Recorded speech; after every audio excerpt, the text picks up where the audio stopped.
bonjour à tous, on se retrouve pour le pronostic du quintet de ce vendredi. Nous serons le 23 juin et on prendra la direction de Vincennes pour un quintet en Réunion 1, course 3.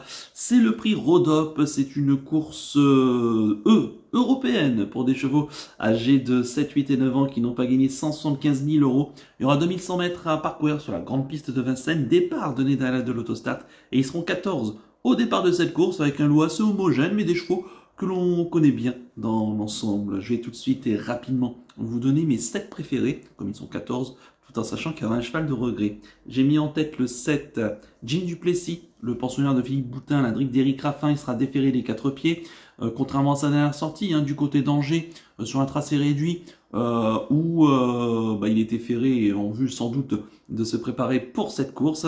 À noter que déféré des 4, c'est 16 courses dans sa carrière, 12 fois à l'arrivée, donc il est extrêmement régulier. On se souvient que lors de son avant-dernière sortie sur les 2008 de Vincennes, le 12 mai, il était battu par Gama Jaba, qui n'est pas présent et qui est un très bon cheval, Gama Jaba, de chez Jean-Michel Bazir. Alors le seul petit bémol pour Jean Duplessis, c'est les tracés réduits qu'il va découvrir, même si la dernière fois c'était également un tracé réduit, mais là 2100 mètres, il n'a jamais couru sur aussi court, donc c'est la première fois de sa carrière à l'âge de 7 ans.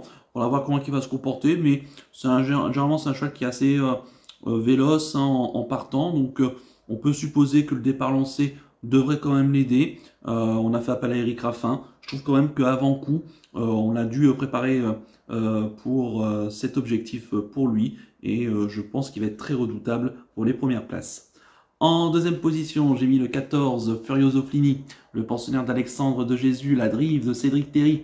Il restera ferré. Le cheval qui la dernière fois a couru de très belle façon, le 9 juin sur ce tracé, battu par 50 Black, qui est un bon cheval très dur à l'effort, et il devançait des chevaux comme Forever GL, Philous Maling ou encore Éclair de Kérosé qui va le retrouver ici. Alors le chrono était bon la dernière fois, 1:11:3, donc c'est vraiment très intéressant. Il a bien fini son parcours, et en plus il partait comme aujourd'hui, en tout cas comme ce vendredi, en seconde ligne. Attention à lui, c'est un cheval qui certes est parfois un peu fantasque, mais lorsqu'il est bien décidé, comme la dernière fois, il est capable de bons finishes, et moi je ne serais pas surpris, même en seconde ligne, il y a je pense une petite cote sympa de venir chercher, pourquoi pas la victoire, sait-on jamais. En troisième position, j'ai mis le 4, Grazy, pensionnaire de Pascal Janier, la drive de Patrick Janier, pardon, la drive de Alexandre Abrivard. Il sera déféré des 4 pieds. Le cheval, écoutez, qui n'a pas grand chose à se reprocher. La dernière fois, il restait ferré à Angers, le 13 juin dernier. Sans doute là encore pour se préparer pour cette course. C'est un cheval qui a des bons chronos sur ce genre de tracé. Il a déjà trotté 11-8 avec Alexandre Abrivard. C'est un cheval, bon. De temps en temps, il se montre un peu décevant. Il faut vraiment qu'il ait la course idéale.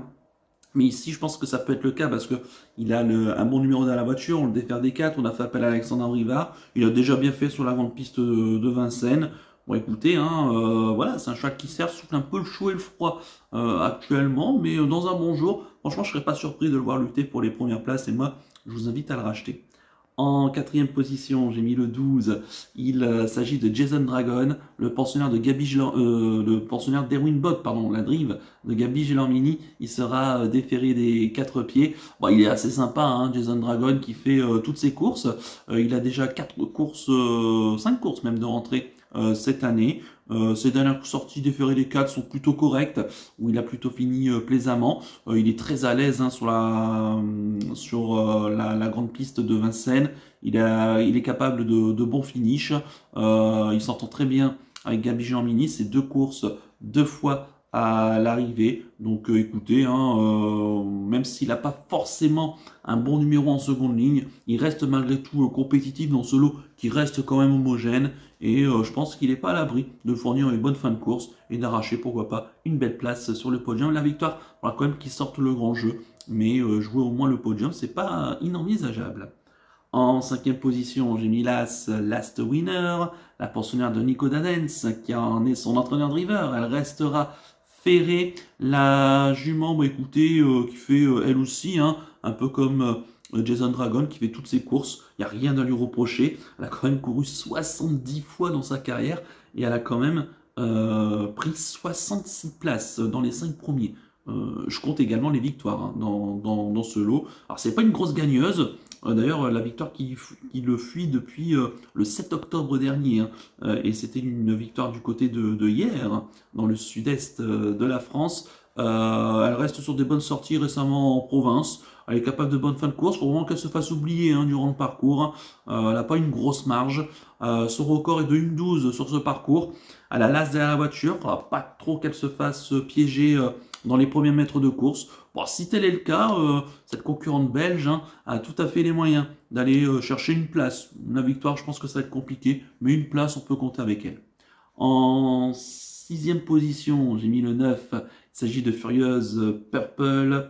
La pensionnaire d'Yvonique Doucet, la drive de Guillaume Martin, elle sera déférée des 4 pieds. On connaît hein, sa bonne pointe de vitesse finale à Furious Purple. Elle vient de bien s'imposer dernièrement du côté d'Aurigreigne le 1er juin dernier. Alors, ce qui est un peu gênant ici, enfin il y a deux choses qui est gênant, c'est surtout la grande piste de Vincennes hein, qui peut être un frein. À noter qu'elle a un record de 1,12,5 hein, sur le parcours, donc ce qui n'est pas extraordinaire, mais bon, au vu encore une fois du lot proposé, je pense que ça peut suffire pour jouer au moins les places. Et puis son deuxième problème ici, bah, c'est que y a le 9 derrière la voiture, hein, donc elle va partir tout en dehors en première ligne. Donc c'est toujours la même chose, hein, deux options de son driver, soit il temporise en la reprenant partant, ce qui me semble être plus à son habitude, parce que c'est une jument qu'il faut courir impérativement cachée et ensuite la faire finir, ou alors on fonce devant et ensuite on essaye de trouver les bons dos. Mais bon, elle peut avoir présumé de ses forces en partant et le payer pour finir. Donc, il faudra voir ce que va faire Guillaume Martin. On lui fait quand même confiance. Certes, elle n'a pas une grosse marge pour gagner, mais on peut l'inclure pour une place. Et enfin, en 7e position, j'ai mis le 10. Gaylor AM, pensionnaire de Björn Goop, la drive d'Anthony Barrier. Il sera déféré des 4 pieds. Alors, Gaylor AM aura sans doute une très belle carte à jouer ici. Hein. Il est extrêmement régulier, il reste sur des très bonnes sorties, et dont 2 sur ce tracé. La dernière fois, le 10 juin, il termine quand même deuxième de Give Me en 1-11-2, hein, ce qui est quand même très intéressant. D'ailleurs, il devançait ce jour-là Jason Dragon qui trottait 11-4. Donc là encore, c'est plutôt intéressant. Mais le seul bémol avec Gaylor AM, qui n'a rien à se reprocher, comme on dit dans le jargon, il tourne autour du pot et il semble être proche de sa course. Mais là, c'est qu'il s'élance tout à la corde en seconde ligne. Il part derrière Last Winner qui va pas sans doute débouler. Donc ce qui fait que Gaylor AM va sans doute perdre du terrain un petit peu en partant, il va se retrouver assez loin, et il faudra qu'il fasse quand même un sacré effort pour pouvoir revenir. Mais attention, c'est un chat qui est assez dur à l'effort et qui est en forme, et voilà. Avec son numéro, je le verrai plus jouer les places que la gagne, mais attention, hein, si Anthony Barrier lui mène une course parfaite, il a tout à fait sa chance, même pour la victoire, hein. Mais il faudra vraiment que tout se découpille au mieux pour le cheval. Et quant à mon regret, ça sera le 3, Éclair de Kérosé, le pensionnaire d'Etienne Lefranc, la drive de Mathieu Abrivard. Il sera déféré des 4 pieds. Écoutez, c'est un cheval que ces derniers temps, je le chuchotais un petit peu, mais il a un petit peu du mal à se retrouver. Attention, c'est un ancien bon cheval hein, qui a connu quelques soucis de santé. Certes, il a peut-être plus son aura d'antan. Il affronte ici des 7 ans qui, en mon avis, vont lui barrer la route. Mais là encore, une 5e place, 4e place, si jamais il y a des défaillances de favoris, est tout à fait envisageable ici. Mais on sent quand même un cheval un petit peu juste pour les premières places. Il y a juste la drive de Mathieu Abrivard qui pourra faire la différence. Je répète mon pronostic en chiffres.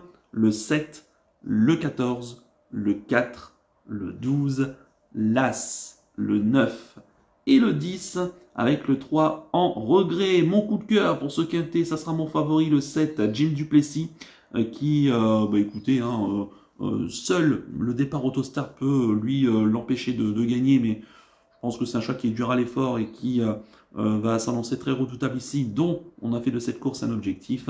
Et quant à mon conseil de jeu, écoutez, on va partir sur un champ quintet avec mes 3 premiers de base, le 7, le 14 et le 4, en y mettant le reste de la sélection, en y incluant pourquoi pas le cheval regret, et on le fait en flexi 25% pour minimiser les mises, bien évidemment.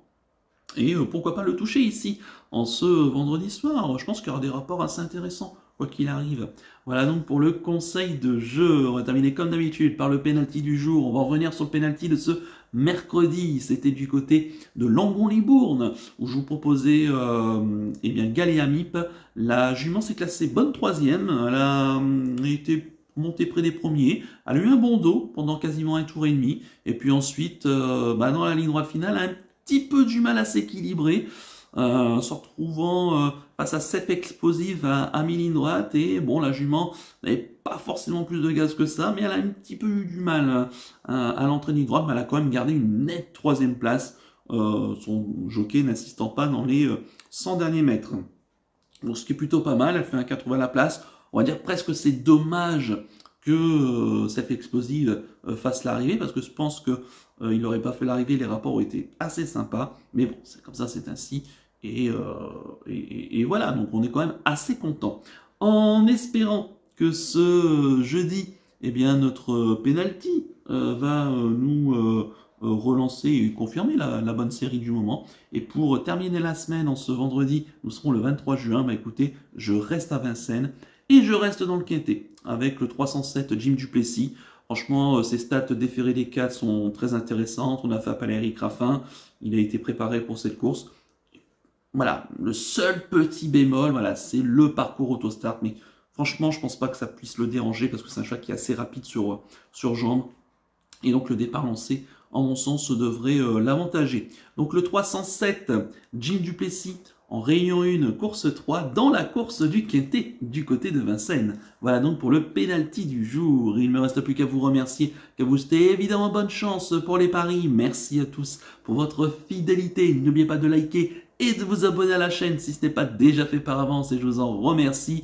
Et moi je vous donne rendez-vous ce vendredi pour l'étude du quintet de samedi. Je vous souhaite à toutes et tous de passer une excellente fin de semaine et surtout, prenez bien soin de vous. Ciao à tous.